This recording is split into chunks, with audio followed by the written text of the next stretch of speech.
And hello, Marvel fans, and welcome back to another episode of the Zone TV Movie Entertainment. With me, your host Jonathan, once again bringing you my thoughts and review for tonight's episode of Marvel's Disney Plus's Ironheart, Episode 3.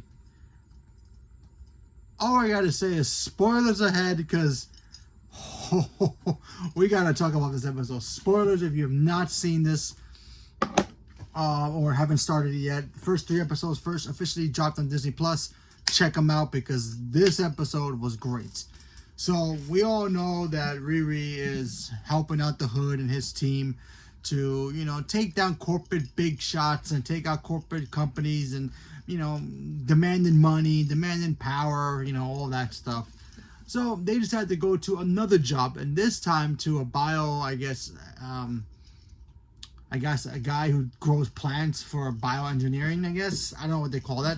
But anyway, they go to his company, but they can't go in there with tech. They got to make sure they can go in there without, their system, noticing that there's people there to steal it or destroy it. So they want to go there undetected, and then Riri goes to her friend Joe, who we find out has a secret that we didn't knew about until now, and we found out that Joe is really Ezekiel Stane, as in Obadiah Stane's son. Yes, right, Obadiah Stane, aka Ironmonger from Iron Man 1. He had a son. He kept his father's ashes in a little bag, and yeah, he told Riri the truth. He's like, I don't want to be like my dad. I when you came into my life with this iron suit, kind of freaked me out. And, we see him trying to figure out a way to help Riri do her thing, but also trying to make tech and do it a way he can help people without being compared to his dad. So we got to see that. That was pretty cool. And then, of course, we get to the moment where Riri not only decides to help the team do what they have to do, but also get a piece of Hood's piece of his hood, so that way she can actually figure out what the heck is made out of, what is it, how can it help her improve her iron suits, because we all know it's magic. So, and according to Thor, and according to, Jane Foster, aka Natalie Portman, magic is just science that we don't understand. So I'm pretty sure Riri will use somehow, some shape or form magic to power up her suit or make it even better or improve it. We also got to see Natalie help her out dealing with the fact that she finds out why she has these little panic attacks. Because in the last episode, she kind of had a little malfunction glitch where she saw a gun and it literally froze her and she almost got Riri killed. We found out the real reason is because, when Riri kind of downloaded her by having Natalie in her mind, it kind of downloaded all her memories of Natalie, including the moment that Natalie froze during a drive-by and it killed not only Natalie but also her, Riri's father. So that's what it triggered her. So now they got to figure out a way to fix that problem. So they went to the old garage and see if that can trigger anything, but it kind of gave Riri a panic attack. So we got to see that. So that was kind of interesting. We also get to see Riri pretty much get a piece of the cloak and see the Hood take out some fools in this episode, and also the CEO of this company that he's trying to take out by also burning all his experimental plants, and that triggered the self-lockdown of the whole facility, and all his friends were pretty much trapped and getting carbon dioxide poisoning. Probably a butcher that, sorry. And Riri had to pretty much save everybody. She also had to fight the Hood's Patrick's, I think that's his name, Patrick, his best friend. And he found out, or the knife guy, he found out that Riri had a piece of his cloak, and he didn't like that. He was wondering, what the heck are you doing? I thought you were on our side. Are you gonna betray us for something? Then we found out that the old engineer that they had, he got taken out because they replaced him with Riri, and then the cops came to Riri to find out, and anything? Your number was the last number he called, so there was that.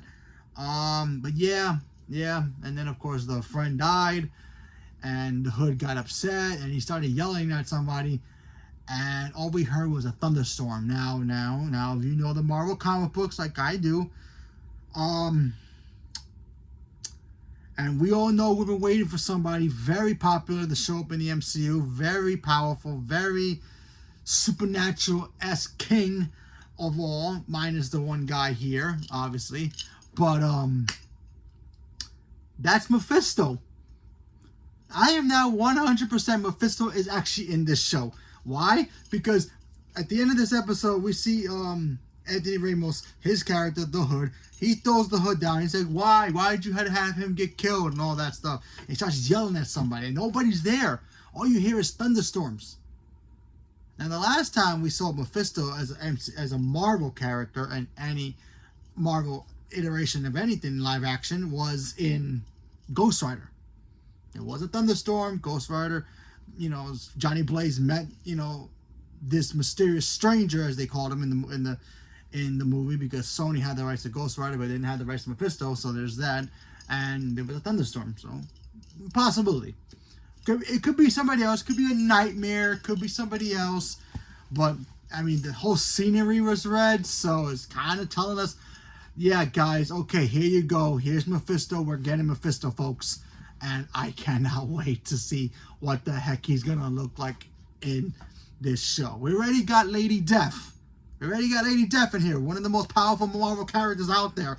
But her boss, besides the man upstairs, Mephisto, the devil, like seriously. I mean, we're like really this close to getting him, and then eventually getting the one above all. But that's a whole other project and a whole other chapter of Marvel.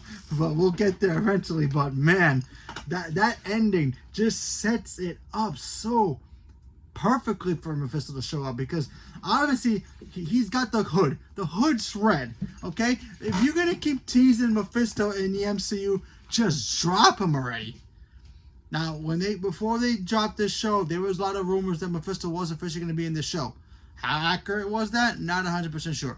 But this show so far has given us evidences that Mephisto is going to be in here. Every time he puts away the Hood, he starts hearing whispers in his head. Now, it could be the cloak itself talking to him. It could be some kind of other entity in the MCU that we haven't seen yet in the MCU. Could be, Nightmare, for all we know. Nightmare is another, kind of a devilish creature who goes into people's nightmares and pretty much controls people. So there's that character, so you never know. Could be somebody else. Could be Lady Death herself. Could be Aubrey Plaza, for all we know. But I'm at this point now, 3 episodes in, it's Mephisto. And I can't freaking wait. This show so far is awesome.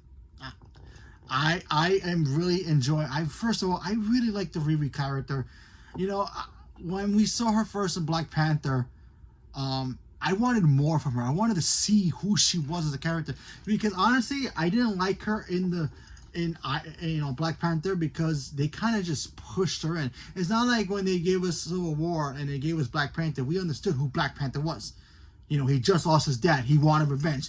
We knew he was going to be a leader. We knew he was going to be the next king, but we didn't know what a badass he was until we saw Civil War. And then we saw him, and then we saw him become a leader and a king in Black Panther, and that made his character even better.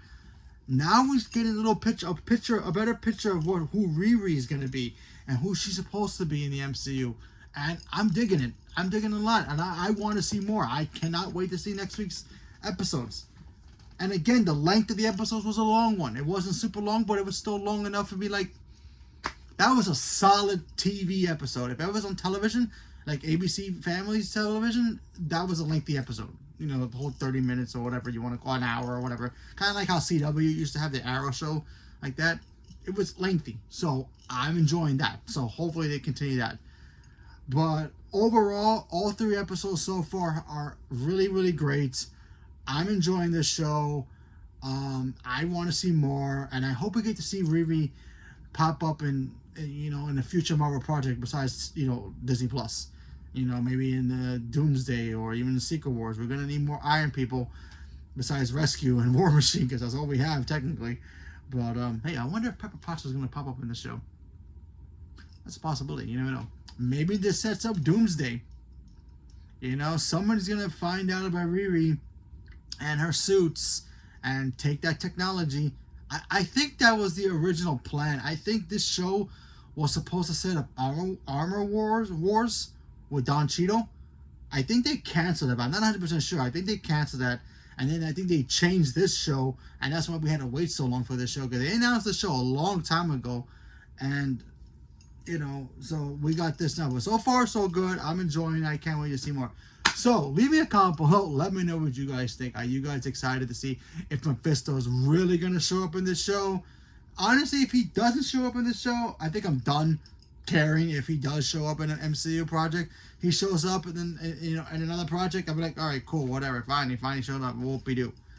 Because time after time after time after time, we keep saying, oh, he's coming, and he still hasn't shown up. If he doesn't show up in this show, I'm done. I'm just gonna be like, bring me on the next show. I don't even care. If you want to spread rumors about Mephisto being a part of that show, good luck to you. But for me, I'm just gonna believe it when I see it. But how much 100% positive believe he's actually in this show. We just have to wait to see what episode he'll pop up in. So leave me a comment below. Let me know what you guys thought. Stay tuned for more. Thank you very much, and have a good night.